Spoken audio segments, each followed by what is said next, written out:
when my team wins a big game, it's good. But when my team doesn't win the big game, you better look out, Buster. I'm a loose cannon. This is not good at all. Bang.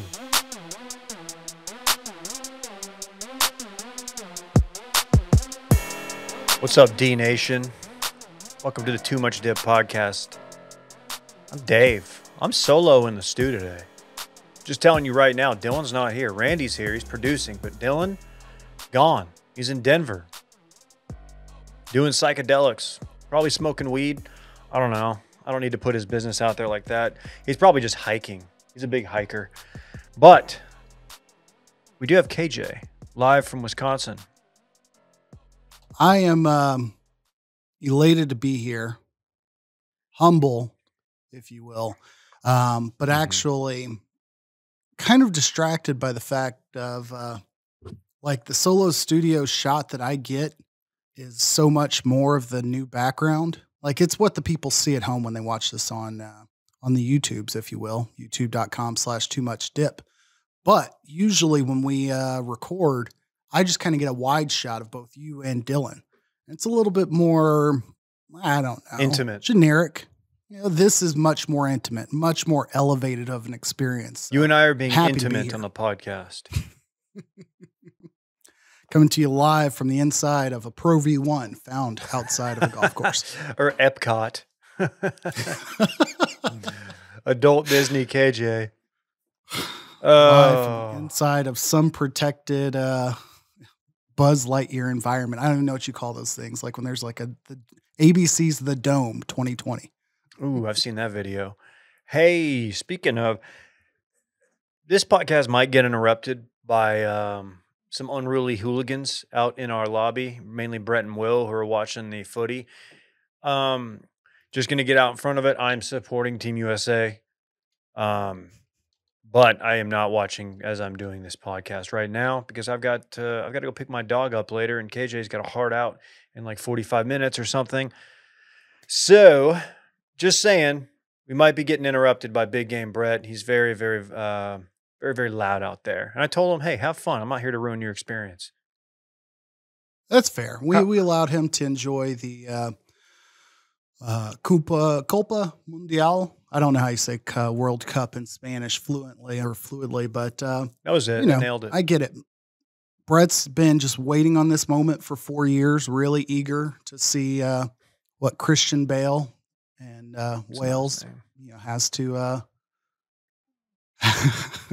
has prepared for the American lads. But I will protest watching in the fact that they did not bring Ricardo Pepi on the U.S. men's national team. Oh, yeah. That's a good hill to die on. Mm-hmm. I believe El Paso native, I want to say. FC Dallas for sure. Oh, there you go. Where do we begin? Oh, Thursday night live stream. There won't be one this week. Thanksgiving. We're going to take the week off. We are going to pick the games. I might make... Who do we want to pick the games as a celeb? We could just have Alyssa do the games. She's been wanting to pick. I think in the past when we've done SIGUD picks, for holidays usually is when I break this out. It's a little bit tricked up. I'll break it down like this. Typically we pick 9 games. For SIGUD weeks, we will pick 12 games. But for the SIGUDs, they all get to pick a big boy stack. However, theirs will not be a 3-point each. They'll just individually pick one for 1 point each. We could just have Alyssa do it. It's all the same. We could. But, I want to make sure that I'm not picking against David twice. No. Risk mitigation comes into play. I get it. There's a way to manipulate that. But either way, subscribe to our YouTube page. It's youtube.com/toomuchdip. We're easy to find there. Post our shorts, our clips, our live streams there. Also, we got Black Friday coming up. Washedmedia.shop. Get you some Too Much Dip merch. Get you some Washed Media merch. Get you some merch. We got some really big deals dropping. I'm not even allowed to say what they are. That's how big they are. But just look out for that. And you know what? Maybe we'll extend it beyond Friday. I don't know, man. A lot of brands do that. I don't know. It's just like, hey, I don't really know what to believe anymore. And I swear we're going to figure out how to work the dip line in better next year. It's gone up and down. Sports calls are not always tactical. People really, it kind of devolved into people just complaining about our we insulted their college football team or their baseball team. And then their team wins. Yeah. It's usually how it goes. So we'll see. We'll try we to invite them on the pod and they outpick us that week. One of the two. That's happened many times. many times. But we will begin in the NFL. KJ, I know you were glued to the TV yesterday at 3:25 p.m. Central. I wasn't. I really wasn't. I certainly was like, it was appointment television. I got all of my to-do list out of the way by about 1 or 2 in the afternoon. In anticipation of like, hey, this is the game of the week per se. Packers had played on Thursday. I believe the Jags had the weekend off, and if they didn't, shame on me for exposing my poor fandom, but I believe they did. So this is all that there was that was going to be relevant. I'm going to publicly admit to you that the moment that I saw that initial Micah Parsons sack, I said, you know what? I probably can just check in on this via phone and pull up the video on the phone while the kid watches Dino Ranch or something on the TV. I fully was Paw like, Patrol. you know what? Football Saturday or football Sunday was fully just punted, no pun intended there at that point. Because it's like, I don't know why. The Vikings looked ready. Their crowd is amazing. And they immediately look like the Vikings of last year. That is a team that is a fan base that supports the hell out of their team. They've got a great stadium from what I can tell. Never been, but it looks cool on TV. Glaring lack of artwork inside the stadium, but that's neither here nor there. I will say I would be absolutely disgusted if I was a Vikings fan this morning. It's one thing to lose. It's another thing to just get absolutely mauled and do nothing. Like, it was bad. It was bad. Like, it shocked me. I've thought the Cowboys had this is a take that I've had. They've got a really good defense. I've been saying that. But, dude, what the fuck? They couldn't do anything. Their running game looked like it was going to be a problem early on. Dalvin Cook looked, he's a good running back. He had at least 2 or 3 over 7-yard runs in the first quarter, maybe their first or second drive. Where I think both teams came out of early drives that should have been scoring drives with field goals. I think at 3-3 is honestly like around the time when I checked out. And so I was like, you know what, this could be competitive, but the Cowboys defense was clicking. Micah was in his zone by that point. And every time I checked back in on the game, I went with the rare YouTube TV gives you the option of catch up via highlights. And it was a quick like, oh, this is terrible. This is terrible. The Tony Pollard show. Mm-hmm. That was great to see as a fantasy owner of his, but I don't know how you're a fan of the Vikings franchise. My dad is a diehard Vikings fan. Uh-oh. I think the Bills lost again. The boys are buzzing, folks. I think that Brett's rewatching someone beat up on the Vikings after they punked the Bills last week.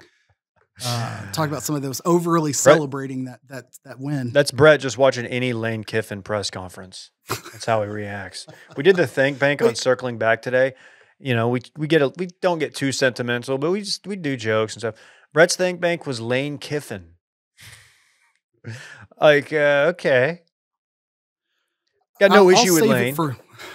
But I like Lane. I'll save it for our college football seg because as the author of the fraud lists, Ole Miss should have been present there until they aren't, and they still should have been on that list. Anyways, but yeah, the Vikings franchise. So my dad is a diehard fan of theirs, has been since I guess probably 90s, 80s. I don't know. I don't know that there's another franchise that has as many like heartbreaks without anything to show for it. With how many missed field goals they've had in big playoff games, with how many situations like this where you've got a big season, You win the biggest game of the year, and then you come out and absolutely get embarrassed, and nobody gives you credit at all for being the second best team in the conference at this point still. Like, granted, there's only one bye now, so it doesn't mean anything to be second, but like, they might as well be a wild card team as far as everybody else is concerned. Yeah, and you don't get the benefit of the doubt when you have the track record that Kirk Cousins has, because everybody, he is like the definition of fraud list for a lot of people. And yeah, I mean, not that game wasn't entirely on him, but he had nothing, and he looked shook, like he looked absolutely panicked. I don't know. That would be that's a tough one to swallow because their defense isn't terrible, and they made Tony Pollard look like almost like he's the number one running back in Dallas, almost, but not quite. I don't know if it was tongue in cheek or what, but seeing the side by side of that first scoring drive that Zeke got in the end zone, and they showed the touch count or the touch split. And granted, Zeke's coming back from injury, but Tony Pollard getting the 5 touches and whatever it was, like 25, 40 yards, and Zeke getting the 1 yard, 1 carry, 1 touchdown stat shown. I'm like, oh, it's a little embarrassing. Like, I don't think anyone projects Zeke's career to like turn into a Jerome Bettis experience, but man, if it does, wow. Wow. Let me pivot hard because I just got to know, what's Nick Sirianni's deal? I'm glad that we're doing this. What is your thoughts first? Because as somebody who picked the Eagles as his big boy stack, I was quite invested in the outcome of this game. I'm not really going to speak to his coaching ability, his in-game decision-making, because I don't know what to say. They've lost one game. They pulled a tough one out yesterday. I guess I didn't realize how much of a character this dude was, how much of, I guess maybe last year when they weren't as good, he was a little bit more subtle, a little under the radar. But now that they're very successful, I mean, he's talking that shit. And part of me, I feel like a hypocrite. I'm like, man, if this guy was the head football coach at the Cowboys, would I be loving this right now? I don't know. I said, I'm going to toot my own horn on Twitter. After that game, he just looked like a dude, like the drunk guy at Buffalo Wild Wings that's about to get asked to leave, but he'll be there 3 days later. Like, he looked like a blacked out guy at Wild Wings because he's just rocking the hoodie, which is fine, and he's standing up, puffing his chest out at the crowd and stuff. I guess I didn't know he had this in his bag. The aggressive crowd of Indianapolis, to be clear. The hated Colts. But this game he took personally because did you see his press conference after the game? I did. Sirianni looks like what happens when you have a get-back coach, like allow him to be the head coach for the team scrimmage in the offseason. So he's like, or they do the strength coaches do like, hey, they're coaching this like spring scout scrimmage situation. So they're overly amped up and overly into it, knowing that like nothing's on the line. I understand his sentiment. Like I have nothing wrong with this statement. And to be clear, Nick Sirianni got the job in Philadelphia after being on the coaching staff in Indianapolis under Frank Reich. He coached with Frank Reich since like 2013, considers him his like biggest mentor and, a big reason as to why he's where he is, which I respect him like acknowledging that. I think a lot of coaches would verbalize it in a more subtle way. Like, I owe a lot to Frank. He's a tremendous man.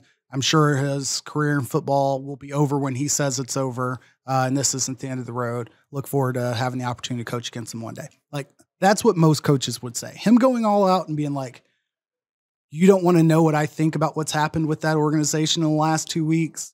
And it feels even better knowing that we walked away with the win. Like, I get being amped up that you had to run off 14 points in the fourth quarter against one of the worst teams in the league. But chirping at the fans, like everything in between, like I don't mind his whole persona in general. I don't mind his statement, but maybe it's that fan chirping and or the fact that like he forgets to contextualize it as, yeah, we got to win. It was an embarrassing performance by against a team we should have outperformed from the kick. He's treading into making it about him, Waters. Not saying he's there yet. He's not Dabo.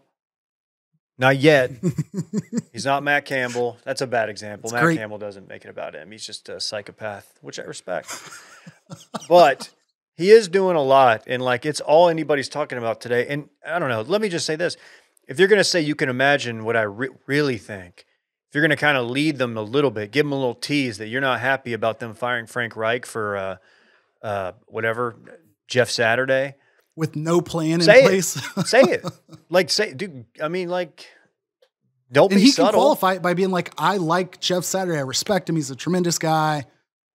You know, I wish him the best. And then trash the decision. I think he could have walked that fine line and like been above board unless he truly thinks what, you know, Bill Cowher thinks. And it's a joke that Frank or that Jeff Saturday's on the other sideline. And if he feels that way, maybe he's best not to say anything lest he want to like have to back it up and, you know, whatever Orlando coach's photo in 6 months where Andy Reid will show up in a Tommy Bahama.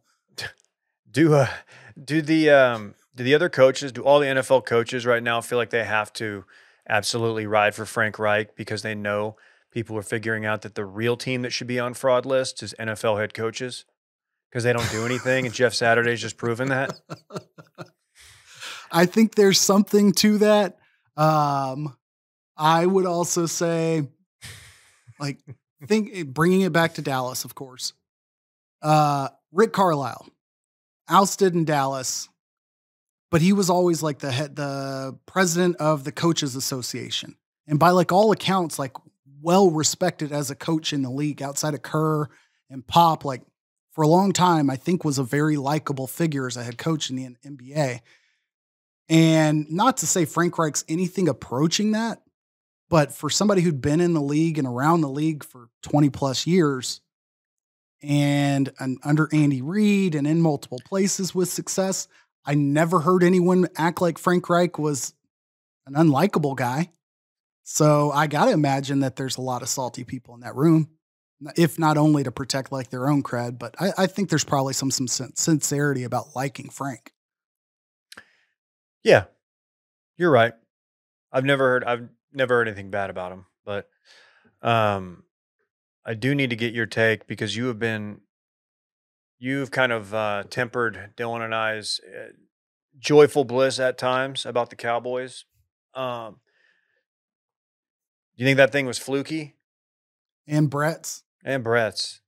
Brett jumping into the group text with the Cowboys, Bills are a Super Bowl that I'd like to see, and maybe we should go.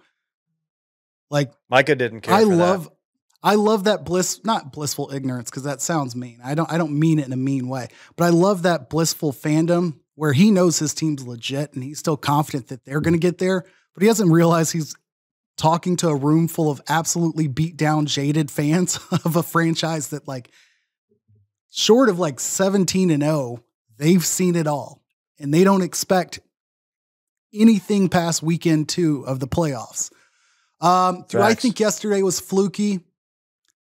I think the score was fluky. Like, I think that the Cowboys are probably a 7 to 10 point, not favorite, but that should have been a 7 to 10 point ball game. Why yesterday happened, I don't know. I think Dan Quinn still being the DC is just baffling. Absolutely baffling. Like, I don't understand if he's there past February 10th, like Jerry needs to be paying him more than Mike McCarthy to keep that job, basically. Oh, I got you. Okay. So you're saying, I'm saying that's what's more fluky to me is the fact that y'all have a defensive coordinator who's just in his absolute bag right now, because that's a first year head coach that he's coaching against with the Vikings. And I think there's something to playing teams with a new offensive scheme where they have some success early against teams. They don't always win, but it's a little bit harder to game plan sometimes with year one coaches in their own setting. Are you ready to hop off the Zach Wilson train? You've been riding for him pretty hard for the last since he was at BYU, really. I didn't watch enough of the game to know what the hell's going on. Like 77 with yards the Jets in the air. overall. He threw for 77 In the yards. fact they had less than 10 yards offense in the second half. Like, granted, it's the Patriots, and shit, that might not be that much different than what the Rams did in the Super Bowl that year. But I don't know, man. I don't think anybody would have thought the Jets were outright should have beat them, should have embarrassed them, but they've been more fluky than any team in the NFL right now. Like a young Packers basically is what it seems like. Some weeks they look embarrassing. Some weeks they look like, oh, they could sneak into a 4th seed or, AFC's champion. It's always crazy to me when a high profile kid coming out of college, has the appearance of someone who's never done any media training and who just will get up there and say the thing that you shouldn't say. Like when your defense holds the other team to 3 and you throw for 77 yards and you're not good. You haven't been good. And they'll ask, do you think you played bad? I'm paraphrasing that. And he'll say, no. And refuse to take ownership of it. He's losing the locker room, which who was it? Is one of my favorite things. I think the wide receiver did the opposite, right? He said that we suck. I think, what did he say? He said we sucked. It was something pretty scathing. I didn't see the entire quote. He didn't call. I don't think he called out Zach Wilson by name, but I mean, it's pretty clear. But no, it's just I don't know that dynamic. I mean, locker rooms better than I do. I mean that in a non-weird way. Mainly because I don't know that dynamic of one side of the ball versus the other, or when one guy, the quarterback, because that's why they get paid. When they're not owning up to it and the defense is, it's I don't know. How quickly can that thing turn on a guy, and how can it affect the season? I mean, I think that it's only as prevalent as their options, and they've got Joe Flacco in the locker room with them. I don't think that that's going to be the case where he loses the room or there's any control issues. Garrett Wilson's quote was, "That shit's sorry. That's not okay. We're out here looking sorry. I know we're not that bad. That's why it hurts. It's got to be better. Things we see and don't call out. It has to get called out. It's unacceptable. No one wants to feel like this." Garrett Wilson of Ohio State, heritage. I don't know what you want to say, from Ohio State. So I think that the risk that they run in New York is that if Robert Saleh isn't proactive enough about either protecting his quarterback or supporting his quarterback, then that's a situation where he's in New York. If their defense keeps performing at the level that they have, the calls for the Jets to look for other options will be louder than what third-year coach? By next year, this next offseason, someone going to their third year, he'll be put in a position where, okay, everyone else thinks this team has, potential to perform. You're defending a quarterback nobody has faith in. So is it you or is it Wilson? I think he'll find himself in that position if this trend continues and he doesn't quickly put that to bed. Nick Adams, in honor of Dylan, Nick Adams, alpha male, tweets, "Joe Flacco is a better quarterback than Zach Wilson, and it's not particularly close. The Jets can win the Super Bowl if they give Joe Flacco the reins starting, all caps, today." Interesting. I hadn't thought of it that way. I've got to respect the range of Nick Adams. Everything about it cracks me up. What's worse is I always think of the Spirit Halloween guy, and I can't think of his name every time we bring up Nick Adams. Let's go. Yeah, and then just all the Spirit Halloween songs just go and repeat in my head until I can figure out who the hell I'm thinking of. There's no one. It's the best Spirit Halloween song that's ever dropped. Check it out on Spotify if you haven't. Anything else on the NFL? No, I think that we'll talk about it in Sports Party, but without us doing a show on Thursday, as it is Thanksgiving, we do need to give a little bit of thought to what kind of terrible halftime shows we're going to see here in a few days. But we'll circle back with that if you will. Ooh. Yeah, I need to see what's going down at AT&T Stadium. I genuinely don't know. I will look it up as you're doing the read. Let's give a big shout out to our friends at Athletic Greens. We start our day off every morning with Athletic Greens. Just pop open a packet, put it in there with a little water, just pound it. Tastes good. 75 high quality vitamins, minerals, whole food, super sourced, superfoods, probiotics, and adaptogens to help you start your day right. It's just great knowing that, like, oh, I'm not going to have to take 8 pills throughout the day to get these vitamins that I need. I just did it with like 6 ounces of water in a packet, and I drank it in like 10 seconds because it tastes very good. It's very poundable. The special blend of ingredients supports your gut health, your nervous system, your immune system, your energy recovery, focus, and aging, all the things. I feel like this read was made for me, man. Those are all things that I'm concerned about. I'm 38. I'm feeling it. I'm feeling 37 though. Been doing this AG1 stuff. I do it every morning. I got my wife doing it. KJ's doing it. I'll be damned if Randy isn't doing it. We got some here at the office. Everybody's on it. It's lifestyle friendly, whether you eat keto, paleo, vegan, dairy-free, or gluten-free. Tons of people take some kind of multivitamin. It's important to choose one with high-quality ingredients that your body will actually absorb. Bioavailability, that's key. Supports better sleep quality and recovery. Right now, it's time to reclaim your health and arm your immune system with convenient daily nutrition. It's just 1 scoop and a cup of water every day. That's it. No need for a million different pills and supplements to look out for your health. To make it easy, Athletic Greens is going to give you 1 free year supply of immune-supporting vitamin D and 5 free travel packs with your first purchase. All you have to do is visit athleticgreens.com/ that is the wrong one. I think is it Bang? I believe it's Bang. /Bang. Again, that's athleticgreens.com/Bang to take ownership over your health and pick up the ultimate daily nutritional insurance. Can you give me right. Did you get the goods? I did get the goods. You want me to save it for sports party? No, let's just do it right now. I'm kind of warmed up for it. We have 3 games on Thursday, this upcoming Thanksgiving. Day will kick off around 12:30 with the Bills-Lions. All the testosterone you could ever want to really get your gut going for Thanksgiving. In Detroit, you will be able to enjoy the wonderful performance of, let me back up to that one because I definitely skipped that. Not Big Sean for the 15th time. Last year. Sorry, let me collect my thoughts. We'll skip that one and come back because I've got the Cowboys one. How righteous gemstones is it of the Jones family to be breaking out the Jonas Brothers in 2022? Is that for real? That is absolutely for real. I guess I didn't know they performed together still. I thought didn't one of the guys do the Cake by the Ocean thing? That, and one of them was in Righteous Gemstones. Right. Helping build a resort with Kenny Powers' character. Famously. I believe we're getting David Guetta, and I might have this messed up just because the next performer's in a photo with David Guetta.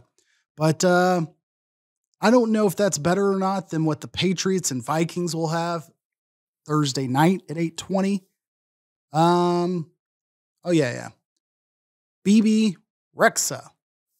Really hope I nailed that name because I always said it was Baby Resha, but BEBEREXHA.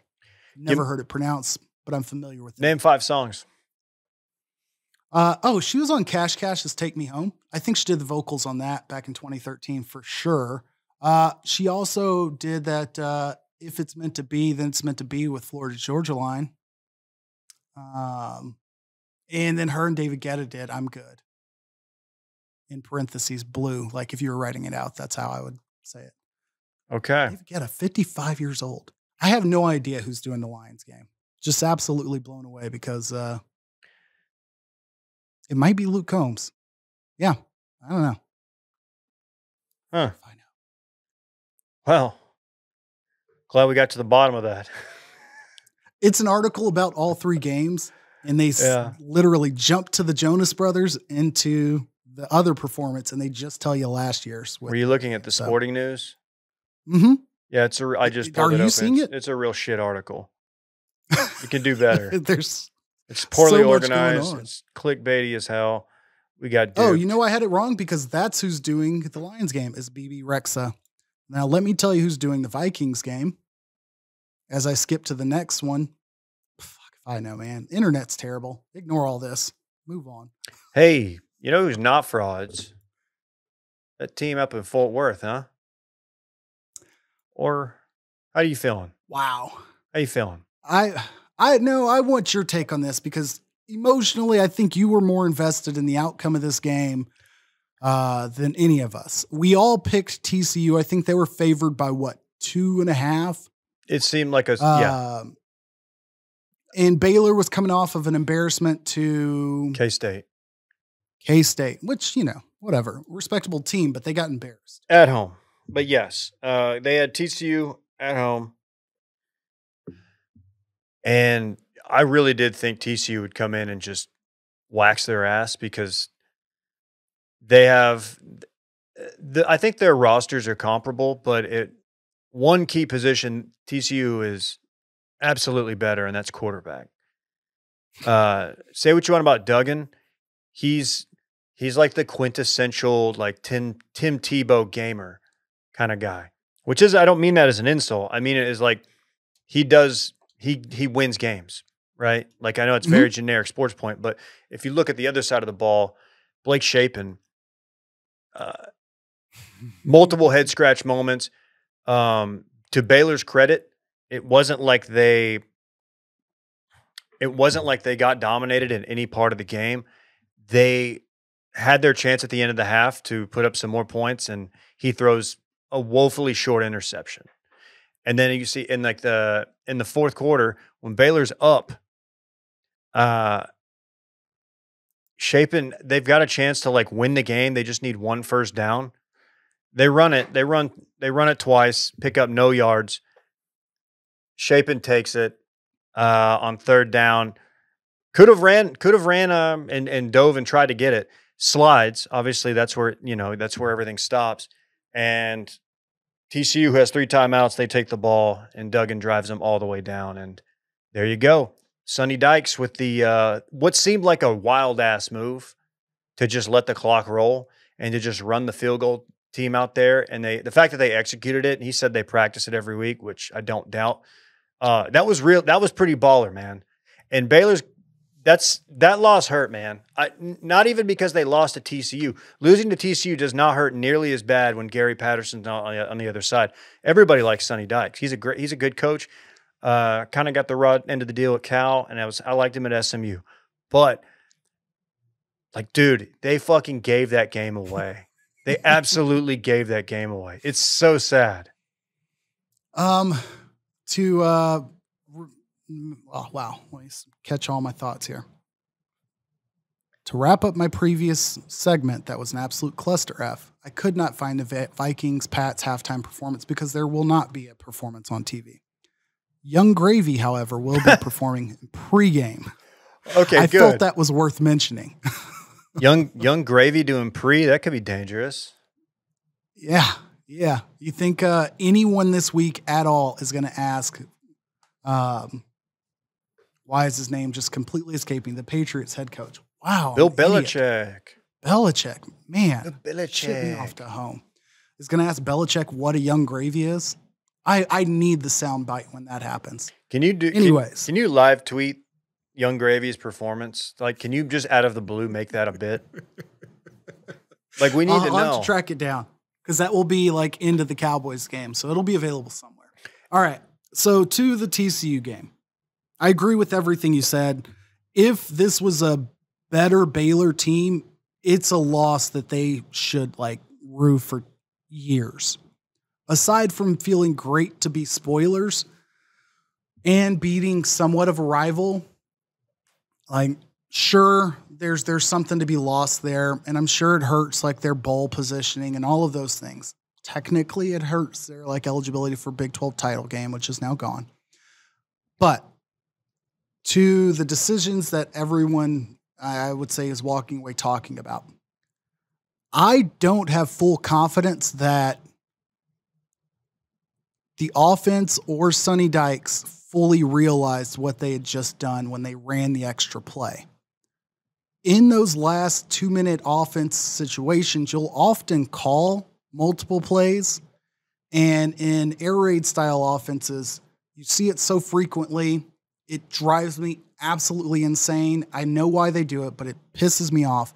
When you get a big play or a chunk play, you get to the yard or get to the line, and it's almost 80% of the time you'll see essentially a zone handoff play. Like, they'll run to the line, and they'll run that play specifically to gas the defensive line who's having to get up, get downfield, get set, and then run defend right after that. So you're hoping to just pop a big play and not exhaust your wide receivers after them running downfield, getting set, and doing all of that again. When TCU got into position, I think it was off the Max Duggan scramble, because they scrambled successfully and then they ran a called draw. Yeah. And then they ran 2 back-to-back run plays. I think that second run play, I don't know if the offense and everybody was fully aware, like, hey, we're running this one again, and here's what the clock is, and we don't have, they weren't thinking about we wouldn't be able to spike the ball. Yeah. Because it made no sense to run that. Like, you're not going to get a pop play. I get it that you didn't get to the middle of the field, but holy shit, it is a play that you practice every single Thursday before a Saturday game, but it's like a throwaway practice effort. Like, you finish every week off with onside kick, all your special team, fumbled snap plays, and then you take everybody to the sideline and you do this fire drill play, basically. Or not fire drill, that's a fumbled snap, extra point or field goal. But still, you do this play from the sideline 1 or 2 times, and then you get the hell out of there. So there's some muscle memory to it, but to say, oh yeah, we practice this all the time. Nobody out there is practicing it more than 2 to 3 times a week, which is a third of every other play that you're practicing within that week, if that. So hats off to the players more so than the coach's decision. Yeah. Because I don't think the coach's decision earned them anything positively. I think the player's execution needs to be commended completely. Yeah. And I neglected to mention that on that third down play, Chapin had their really, really good tight end, Ben Sims, wide the fuck open. And I don't know if he had the directive, do not throw the ball. I don't know, but that wins the game because it's a first down, and there you go. That's it. Yeah. I think looking at the angle that they gave, the announcer kind of did him dirty. He immediately is like, oh, he's got a guy wide open. He's going to be kicking himself. He's wide open. I don't know why you're going to run a play that's going to result in your quarterback rolling to the left. And he's right-handed, right? Yeah. Yeah, rolling to the opposite side. He's being pursued by a linebacker, and then kind of the trailing linebacker, he would have had to throw it to the right side of that linebacker and get it to the tight end, who was kind of also moving in the same direction. I don't think it would have been as easy as it looked to be open. He damn near would have had to jump and just touch pass it, basically. Sure. Do what fucking Max Duggan should have done on that 2-point conversion when I texted the group that Duggan fucked TCU up. And then I had to edit it to be question mark TBD because they were going to have another shot. But I don't think he would have had a chance to complete the pass. He should have planted his foot and ran sooner. Because if he throws an incompletion, TCU's doing that with a whole nother timeout. People are just as angry. That's true. That's true. But credit to TCU. They now Iowa State this week. And then the Big 12 championship. K-State. And then K-State plays Kansas. However, Kansas has given up.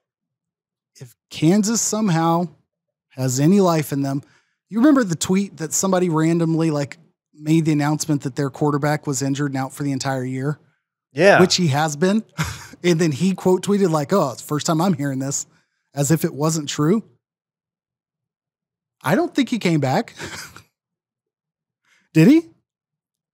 Are you asking figuratively? What do you mean? No, KU's quarterback got hurt earlier in the year. And they were it was their first loss, and someone had announced hey, he's out for the year, torn MCL.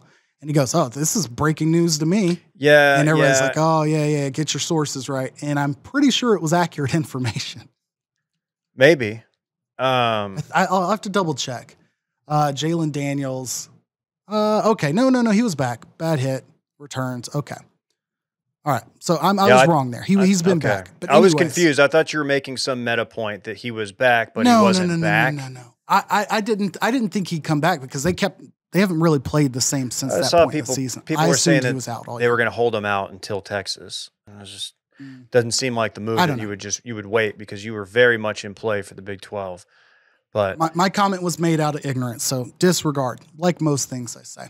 But if Kansas finds a way to win and Texas wins this weekend, you're seeing Texas TCU as a repeat, and I might say push in some chips on Texas not to get beat twice. Is that Texas's path? Because Texas is going to beat Baylor. Texas is going to demolish Baylor. Baylor's given up. That's all they have to do.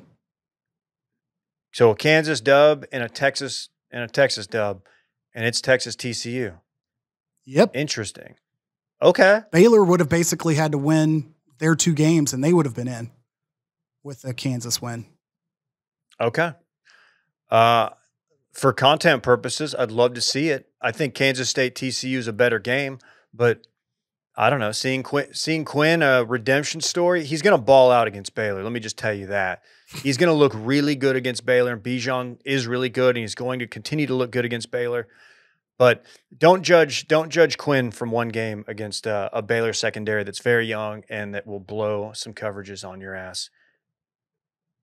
I don't know why I added the real quick on college football. I overcussed, and I'll just admit it. Hand up, overcusser. I've been just underthinking and over talking this episode, so we're good. I don't feel bad for how bad my dip picks went when you look at what happened to every favored team in college football. It felt like the top 5 in the college football playoffs, like all of them or none of them covered. All of them had to like save their own wins, like late in the game. The Kentucky and Georgia game started off as ridiculous as I've ever seen a game start off. I won't even go into the details, but somehow Kentucky hung around with Georgia in that when it looked like they could have gotten blown out by 30 if things kept up that way. Michigan, I'm not here to say Michigan's on fraud watch, but Brett might have something to say about that. But they get a chance to play Ohio State, and if they get blown out by Ohio State, I don't think it makes them a fraud. Is what I guess my opinion. I don't think you should get blown out by Ohio State if you're Michigan. I think it does make you a fraud because that's like their whole thing. It's like the inability to overcome that. I don't know. It seems like they've been in this position quite a bit, but I don't think that they should be a college football playoff team if they get blown out. I'll say that. Oh, yeah. But I also don't think that like they deserve to be below Alabama with just one loss to Ohio State, and I think that's going to end up happening. How about them Volunteers, though? Heartbreaking, I guess. Them losing their quarterback for the year, for sure. I have no idea anything about their backup. Getting absolutely embarrassed by Spencer Rattler. And then all of a sudden people are like, well, how good is South Carolina? Like, this is the shit they do for the SEC. Every single time you have an SEC team beat one team, all of a sudden they're like, wait, no, is this team good? They've only lost to Georgia and to Ole Miss or something. Like, maybe they're good. Maybe we overlooked them. There's no way you get embarrassed. Like, they were losing by 20 points or something before Hooker got hurt in the fourth quarter. Like, it was just all around bad. South Carolina's lost to Mizzou, Georgia, Arkansas, Florida. And that's it.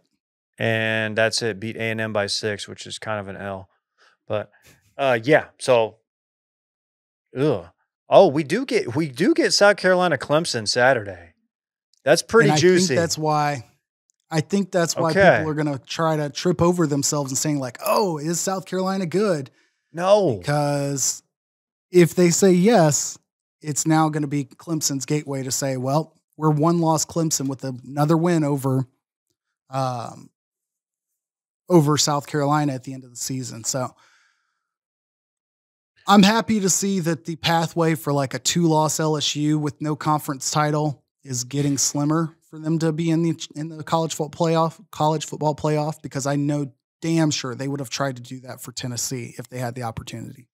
Yeah, and I got to say the Tennessee fans were very vocal. I generally like Tennessee, but there's a lot of vocal fans just shit-talking TCU about being frauds. And it's like, I mean, that's somebody who hasn't followed the Big 12 this year. So, yeah. And like Big 12 is more competitive than SEC this year, for sure. Yeah. Anything else? Yeah, you said Henson Hooker, ACL, out for the year, obviously. That sucks. I don't know when he'll be. Is he ready for next year by the beginning of the season? I don't know. Probably, right? What's the time on that ACL now? Like 6 months? You can do it in 6 months now, right? If you get on that Adrian Peterson TRT. Whatever, what is it, Jameson Williams or whatever, the wide receiver for the Lions, who was like shooting his videos of working out and it ended up getting him drafted higher. Love that. You know, I'm talking about the Alabama wide receiver, tore his knee up in the college football playoff. Posts videos like conveniently timed, or his agent does, that he's like running and cutting prior to draft day in April. And 6 months later, I think he's just now coming back. So Jameson Williams, I believe is the name. Jameson Williams. Yeah. So Great name. I think that he'll be back next year. Who knows at what school in the world we live in, but it sucks to see. I'd like to add it to the responses to every random article talking about return the NFL and all stadiums back to grass. Cause I think RG3, Hendon Hooker, and somebody else just went down on grass the other day. Like they would all have something to say about this. Like that's a dumb thought. Anyways. Yeah, I guess I never thought about your take on that. If you had a preference on one or the other, but I mean, just don't make the rubber fields or the fake fields out of tire from a landfill and give people cancer. Other than that, like I'm good. Yeah, I agree with that statement. Co-sign that. Mark that down, Randy. That's a clip right there. That's a KJ editorial. Anything else in college? What'd the Ponies do? X out cancer. Oh, the Ponies lost Thursday night. We didn't do anything. Oh my God. I tried to ignore it when I was scoring dip picks. Don't remind me now. Finally hit a big boy stack on the backs of the Tulane Green Wave. Sorry to the Ponies. That was a weird game because didn't SMU actually outgain them? Like, didn't SMU eventually? It's just very lopsided for time of possession and all that. Yards gained, things of that nature. All right, well, let's move on. But before we hit the sports party, let's shout out our friends at DraftKings. DraftKings Sportsbook, an official sports betting partner of the NFL. It's my go-to when betting on the NFL this holiday season. Thanksgiving, I'm going to be all over it. Got 3 matchups. You know I'm going to bet against the boys. Right now, new customers can bet just $5 on any NFL team to win their game and get $150 in free bets if they do. Check this out. Right now, everyone can earn up to 100% boost with DraftKings stepped-up same-game parlays. Go to the DraftKings Sportsbook app, place a same-game parlay, and combine multiple bets like which team will win, player props, point totals, and more. The more legs you add, and the bigger the boost, the bigger your shot to win big. How's your boost looking, KJ? You got any 30-game parlays? No 30-game parlays, but there are quite a few games coming up over the Thanksgiving holiday that I will look to lean into the game. I think the Lions are going to be an easy take for the Bills. A lot of hype, and that line's going to be a lot closer than it needs to be. Keep an eye out. Oh, okay. Another KJ Toriel. Download the DraftKings Sportsbook app now. Use code WASHED. Place a $5 bet on any NFL team to win their game and get $150 in free bets if they do. Only at DraftKings Sportsbook with code WASHED. Minimum age and eligibility restrictions apply. See show notes for details. Now is the time where we party. Did you ever think about going to Canada to finish your football career? Maybe playing in a Grey Cup one time? Absolutely not. I spent all my post-career playing days on the flag football leagues around the Dallas-Fort Worth area, which I might say might be as competitive as a Canadian Football League. Okay. However, I think the CFL needs a much better television deal because there's some talent, some watchable games, weird rules, but like every time the Grey Cup rolls around, I'm like, oh yeah. The Grey Cup. The Grey Cup doesn't really do it justice. Like for a championship in a football game, the Grey Cup sounds very footy. It sounds like it could be sailing. I don't know. Is that the Walker Cup? Doesn't matter. It's very just very Mario Kart-ish. Yeah, they could do something. It's gray is a top three bottom or a bottom three color. Let me just say that. Okay, disagree, but we'll even continue. There were some names of note, though, right? Chad Kelly comes off the bench to win the Grey Cup. I don't know who the starter is, but he got hurt. Chad Kelly comes in, boom, saves the day. I had no idea he was in the CFL. I thought he was somewhere as a third string in the NFL, but what do I know? How many years do you think the Canadian Football League's been playing? I'm going to say 30. No, I'm going to say 40. Founded in 1958. That doesn't make sense. That's also me answering in a manner in which I can't do the math quick enough. But Sean Oakman played as well? Sean Oakman. Speaking of Baylor, the highly memed Sean Oakman, I believe from the Cotton Bowl. But yeah, he was like on those last Bryles teams. Got caught up, got indicted on sexual assault charges. That's what else. Went to trial, got found not guilty. There you go. And yeah, he was highly touted. He would have been probably a late second, third round pick. Wild athlete, but now he's playing in Canada. So kind of one of those weird ones. You don't want to issue too much of a take either way because I didn't follow the case. Why would I? That'd be weird. But he was found not guilty, and now he's playing in Canada, and he won a Grey Cup with Chad Kelly. Huh. What a world, huh? Also in the sports party, but not on the rundown because I didn't do my job. Shouts to my flight. What do you call it? Who else? The guy who also was on a flight with me from Montana to Chicago and head coach of the NC State Wolfpack. He's no longer being stalked and or threatened by a former player of his who tweeted and posted that he was going to get Dave Dureen, and all the other coaches too. In today's day and age in which violence against athletes is on a rise, shouts to that scumbag for getting arrested. And thoughts and prayers with the New Mexico State basketball player that had to shoot somebody. What the fuck was that story? But I would also like to let you know he's averaging 9 points a game. Why? It's just I don't know. It's the most confusing story. Basically, New Mexico State and New Mexico were playing.